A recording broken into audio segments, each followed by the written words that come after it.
They call it Midnight Ridge, a place where the air feels heavy, and silence stretches so deep that every step seems swallowed whole. Locals whisper about it in hushed tones, not because of what they've seen, but because of what they've felt in invisible presence that lingers just beyond the trees. Years ago, a young woman chose to walk that lonely trail beneath the pale glow of the midnight sky. She never returned. Some say she vanished into thin air. Others insist she crossed into something we were never meant to touch. Tonight, we trace her final path, not as thrill seekers, but as careful witnesses to a story that drifts between the real and the unexplainable. So take a breath and step with me into the shadows. The ridge is waiting. From outline, introduce Midnight Ridge as a real or believable place, remote, windy, almost sacred in its silence. Mix folklore and factual-sounding history, past disappearances, uneasy feelings reported by hikers, strange animal behavior. Use calm delivery to build intrigue. Transition with the idea that despite its history, one young woman thought she would be safe walking it alone. Midnight Ridge doesn't appear on glossy travel brochures or tourist maps. It isn't a place people visit for postcard views or easy walks. It sits on the edge of town, stretching like a jagged spine against the sky, its trails winding through rock and shadow. By day, it looks unremarkable, just another stretch of wilderness. But when the sun falls, the ridge changes. The wind seems to carry voices, and the trees sway as if listening. For generations, locals have told quiet stories about this place. Hikers who wandered too far claimed the air grew heavier the higher they climbed. Some described feeling followed, though no one was there. Others reported sudden silences, where even the crickets stopped chirping. It's as if nature itself pauses to watch whoever dares to walk alone. And then there are the disappearances. The town doesn't like to dwell on them, but the records exist, scattered accounts of people stepping onto the ridge and never stepping off again. A hunter in the 1960s, last seen at the trailhead. A pair of college students in the 1980s, their abandoned car still found each winter beneath the snow. Each case left behind only questions and an unease that never fully faded. Even animals, it seems, sense what lingers there. Dogs brought up the path often refuse to continue, pulling at their leashes, trembling without reason. Campers speak of coyotes that circle the tree line, but never dare cross it, their cries echoing like warnings. To some, it feels as though the ridge itself holds a boundary, one that should not be crossed after dark. The stories blend folklore with fact, the line between them difficult to trace. Some insist it's superstition, born from isolation and fear. Others whisper about old rituals once performed there, remnants of something the land never forgot. Whether these tales are exaggeration or memory, the weight of them lingers. Every step on the trail feels layered with the footsteps of those who came before and never returned. And yet, despite all of this, despite the warnings, the stories, the uneasy silence, one young woman believed she would be safe. She thought the ridge was nothing more than rock and dirt, a midnight walk no more dangerous than any other. She wasn't the first to underestimate it, and she would not be the last.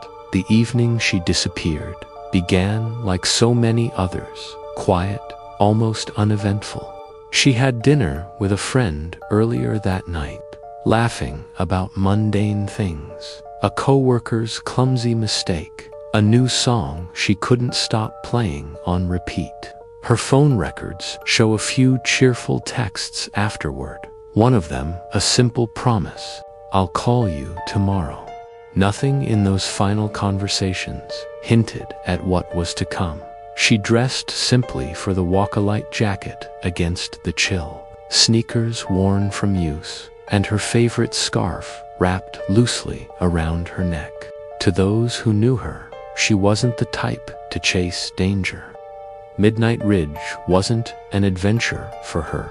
It was more like a ritual, a place she visited when she needed to clear her head. That night, she told no one exactly why she was going. She drove toward the ridge. Traffic cameras captured her car at an intersection, her face barely visible, illuminated by the glow of a stoplight.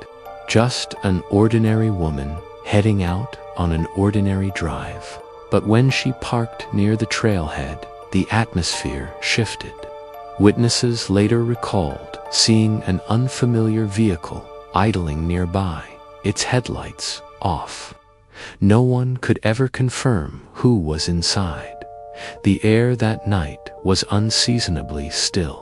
No breeze, no rustling leaves, only the crunch of gravel as she locked her car and stepped onto the path. Her phone location pinged once at the trail entrance, then never again. Hikers who later retraced her route described how unsettling the trail feels under moonlight. The path narrows quickly, winding between jagged rocks and stretches of forest that seem to swallow sound. Imagine walking there alone, every footstep echoing against stone, every shadow leaning just a little too far into your peripheral vision. Some speculate she wasn't alone for long. A flashlight was spotted flickering deep in the woods around the same time she vanished. At first, people assumed it was hers, but the beam was too far off the trail, darting quickly, as though someone or something was moving parallel to her. Details like these were pieced together afterward from fragmented reports and subtle signs. But the truth is chilling in its simplicity. She was last seen alive at the entrance of that trail, under the pale glow of the midnight sky, with the ridge stretching endlessly before her. She walked forward, scarf shifting in the cold air, shoes pressing softly into the dirt. One step, another dot, and then nothing. Asterisk, when she didn't return home the next morning. Her absence was brushed off at first. Friends assumed she had stayed with someone, maybe turned her phone off, maybe just needed space. But by the second day, concern began to spread. Calls went unanswered. Her car still sat at the trailhead, frost glistening on the windshield, as though it had been abandoned in a hurry. That's when the search began. Authorities gathered quickly. Volunteers from town joined in, flashlights cutting through the forest as they called her name. Dogs were brought to track her scent, but their behavior only deepened the unease. At first, they pulled hard on their leashes, noses low to the ground, moving with confidence. Then, as the trail curved deeper into the ridge, they stopped. Wind. Some refused to go any farther. Handlers reported them, trembling, ears pinned back, eyes fixed on the dark line of trees. The weather turned against the search almost immediately. A sudden fog rolled in on the second night, thick and wet, cloaking the ridge in a silence that smothered sound. Volunteers described shouting into the mist and hearing nothing, not even their own echoes. Some swore they heard faint footsteps, retreating just ahead of them, never close enough to see, always just out of reach. Scattered signs were discovered, but each only raised more questions. A single sneaker found by the stream, dry despite the running water nearby. Her phone was recovered days later, lying on a patch of moss, as if carefully placed there. Its battery was dead. But examination revealed something stranger. The last photo on the device was a blurred image of the forest at night, streaked with light, as though she had snapped it while moving quickly. Searchers began to feel the ridge working against them. Radios crackled with static, compasses spun unpredictably, and time seemed to stretch. A hike that should have taken 30 minutes often felt twice as long. Some volunteers returned, pale and shaken, describing the sensation of being watched from just beyond the tree line. One deputy later admitted that while standing alone on a rock outcrop, he felt a hand press lightly against his shoulder, yet no one was behind him. Despite the growing unease, the search stretched on for over a week. Teams combed the ridge during daylight, helicopters swept overhead, and thermal imaging was employed. Still, nothing.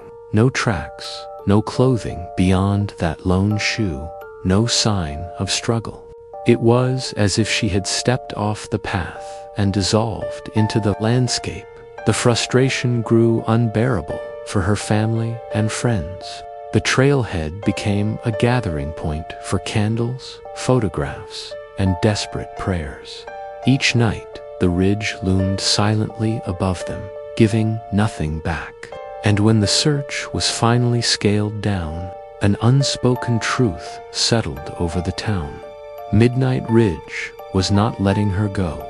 After the official search ended, the town was left with silence and empty conclusion no one could accept. In that silence, the whispers grew louder. They always do. People began sharing stories, not as confessions of fear, but as casual warnings passed along like family recipes. Almost everyone who had lived near the ridge long enough seemed to have a tale. One old man at the diner recalled how years earlier he had seen a figure walking just a few paces behind him on the ridge. At first he thought it was another hiker, until he realized the shape never drew closer and never fell behind. When he turned to speak, the figure vanished into the tree line, leaving only the echo of his own footsteps. Others spoke of voices. A mother once told her son not to stray too far from their campfire because she kept hearing him calling her name from the forest. But when she checked, he had never moved from her side. To this day, she swears there was something out there mimicking him, luring her away from safety. Perhaps the most unsettling stories are about time. Hikers describe losing hours without explanation, setting out for a short walk only to return and find the sun sinking when it should have been rising.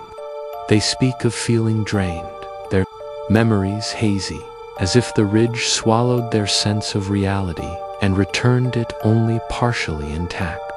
These accounts are rarely told with panic. Instead, they drift from the lips of locals in a calm, almost resigned tone. For them, the ridge is less a place to be feared and more a truth to be acknowledged. It is dangerous, yes, but in the way deep water is dangerous, silent, beautiful, and endlessly capable of pulling you under if you linger too long. And so, when the young woman vanished, no one was surprised for long. Saddened, yes, shaken, but not surprised. Her disappearance was another thread woven into the long, dark fabric of the ridge's history. She was not the first to step into the silence and never return. And, as the locals warn in voices low and steady, she will not be. The last dot, weeks after the official search had ended, when hope had dulled into uneasy acceptance, a discovery reignited the mystery. A hiker wandering near one of the lesser-known paths stumbled across a weather-worn notebook wedged between two stones. Its cover was damp, pages warped by moisture, but inside the writing was clear. Handwriting experts later confirmed it belonged to her. The entries began days before her final walk. They weren't dramatic or desperate at first. Instead, they carried the tone of someone trying to put thoughts in order, as though writing might make sense of feelings she couldn't explain. One entry read, "The ridge feels different this week.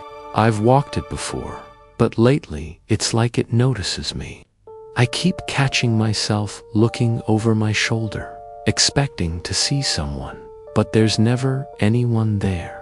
Another, "Last night I dreamed I was walking the trail and there were footsteps behind me, perfectly in sync with mine.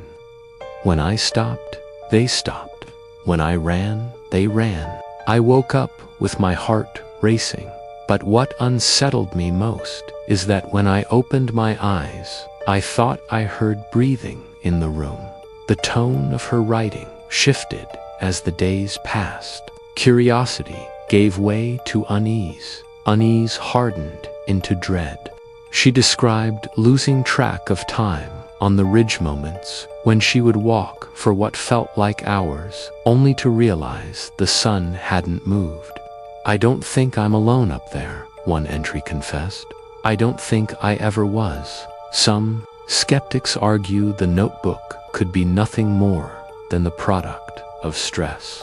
She had a demanding job, a restless mind, and perhaps she was projecting her anxieties onto the landscape. But those who have read the journal in full often disagree.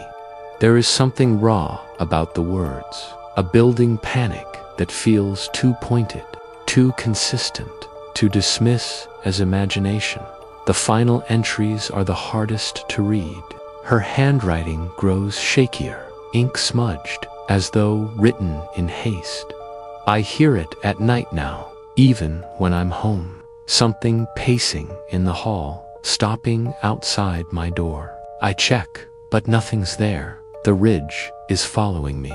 And then the last line, written in uneven strokes, pressed so hard into the page that the paper nearly tore. "If I don't come back, it's because it found me." No one knows what it was. No one knows if she meant a person, an animal, or something far stranger. But after that entry, the pages are blank. The notebook closes in silence, leaving behind only questions, the chilling certainty that whatever haunted her on Midnight Ridge was real enough to terrify her into leaving those words behind. Her case was not the first, and sadly, it would not be the last. When investigators looked back through old records and family recollections, unsettling patterns began to emerge. Disappearances connected to Midnight Ridge stretched back decades, and though the details varied, certain threads tied them together in ways too consistent to ignore. The first documented case dates to the 1940s. A hunter set out before dawn, promising to return by nightfall. His tracks were found leading up the ridge, crisp and clear in the snow until they simply ended, as though he had stepped off the earth itself. No sign of struggle, no blood, no body, only a trail that stopped mid-stride. Decades later, in the 1980s, two college students were last seen driving toward the ridge for a weekend hike. Their car was discovered parked neatly at the trailhead, doors locked, belongings untouched. Searchers combed the woods for weeks, finding only a watch lying in the dirt several miles in. The hands on the face had stopped at exactly midnight. More recently, Hikers who vanished shared subtle similarities. Many went alone, often at night. Several were last seen during late autumn, when the air was sharp and the ridge was cloaked in early darkness. And in nearly every case, witnesses reported strange occurrences just before the disappearance. Lights flickering in the trees, sounds of movement with no visible source, sudden bursts of fog that rolled in without warning. It was as if the ridge followed a rhythm, claiming people under certain conditions, quiet nights, solitary travelers, moments when no one else was around to bear witness. Even more unsettling were the personal effects sometimes found afterward. Shoes placed neatly side by side, as if the wearer had calmly taken them off. Journals describing sensations of being watched. Watches and phones frozen in time, marking the hour of midnight again and again. Skeptics argue that these patterns are nothing more than coincidence, stitched together by those desperate for meaning. But others point out how the similarities cluster too tightly, too unnervingly to dismiss. It's as though the ridge has rules of its own, rules we can observe, but never fully understand, which raises the question, what exactly lurks on that trail? When a disappearance lingers without answers, theories bloom in its silence. Midnight Ridge has given rise to dozens, each whispered with conviction, each carrying its own unsettling plausibility. None solve the riddle completely, but together, they form a map of the human need to explain the unexplainable. The first, and perhaps most straightforward theory, is that of a human predator. Some believe the ridge has long been the hunting ground of someone who knows the terrain better than anyone else. The parked cars left behind, the trails ending abruptly, the belongings found in strange places. Supporters of this theory argue that they point to deliberate staging. A predator, familiar with every rock and ravine, could easily use the dense woods and sudden fog as cover. But if that were true, why have no traces ever been discovered? No footprints, no discarded weapons, no evidence of struggle. It's a theory, both logical and hollow, leaving us with more questions than answers. Then there are those who lean toward the paranormal. They speak of the ridge as a thin place where the boundary between our world and something beyond wears thin. The figures seen by hikers, the voices calling from the shadows, the time slips each fits neatly into this idea. The missing are not victims, but travelers pulled into another layer of reality, unwillingly crossing a threshold. The journal entries echo this. It followed me home. It found me. But if the ridge is truly a doorway, why does it choose some and spare others? Why her and not the countless hikers who return safely? Another explanation is psychological. Isolation plays tricks on the mind, and Midnight Ridge is a master at creating that isolation. The silence, the strange acoustics, the endless repetition of shadow and stonewall could amplify anxiety until it becomes something more tangible. A lone traveler might hear footsteps that are only echoes, see lights that are only tricks of the eye, feel pursued when in truth they are utterly alone. Fear breeds mistakes, a wrong turn, a fall, a momentary panic that leads to close to the edge. It is a theory that comforts some because it keeps the mystery grounded in the human mind. Yet it falters when confronted with the strangeness of the artifacts left behind, the stopped watches, the photographs, the entries in her notebook that hint at something external, something she could not explain away. There are darker blends of the theories, too. Some suggest that Midnight Ridge feeds on both the human and the supernatural entwined. Perhaps a predator once roamed the ridge, and their violence left behind an imprint, an echo that never faded. Perhaps fear itself has carved something into the land, creating a loop where tragedy repeats, drawing more people into its shadow with each passing decade. Theories swirl because the human mind cannot stand a void. We build stories around it, try to name it, try to cage it, but the ridge remains indifferent, unmoved by what we say or believe. It waits in silence, holding its secrets, and the truth is, despite all the explanations, despite all the theories that refuse to settle, she never returned. Midnight Ridge has not faded into obscurity. If anything, her disappearance carved its name deeper into the collective memory of the town. Today, the trailhead carries a warning signs, simple, weathered, almost too understated for what it implies. Hike at your own risk.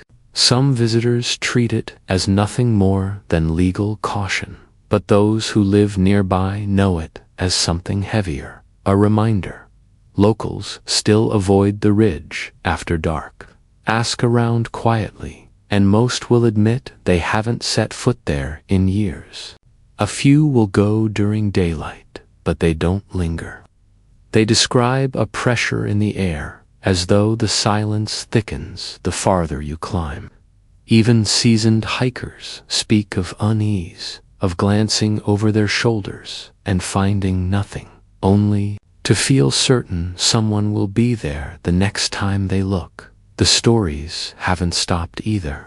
In recent years, hikers have reported strange lights weaving through the trees, too steady to be flashlights, too erratic to be lanterns. Others claim to hear whispers drifting on the wind, words they cannot make out but feel compelled to follow.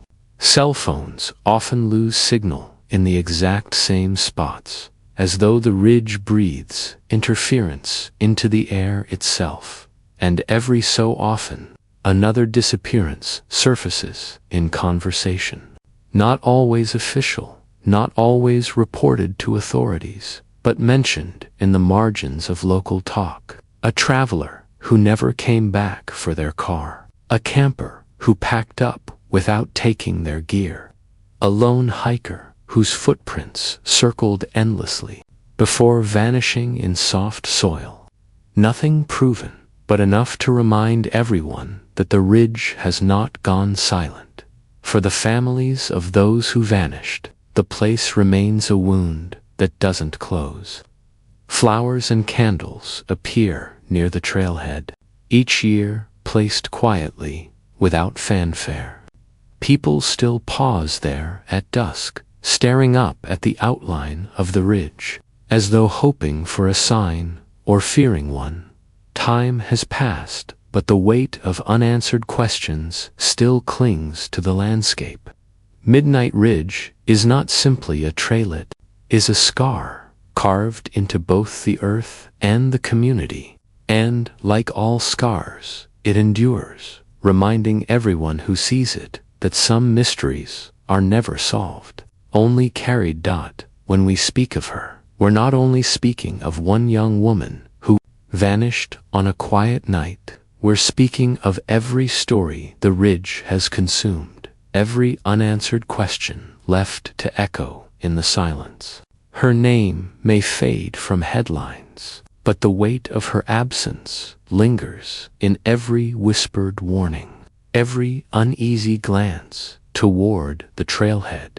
Perhaps she crossed paths with a predator who knew the ridge too well. Perhaps she stepped into something we cannot measure, an echo, a shadow, a doorway that does not lead back.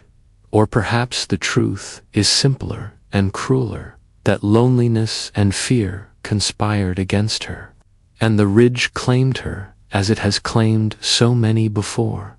But we don't know. We can't know.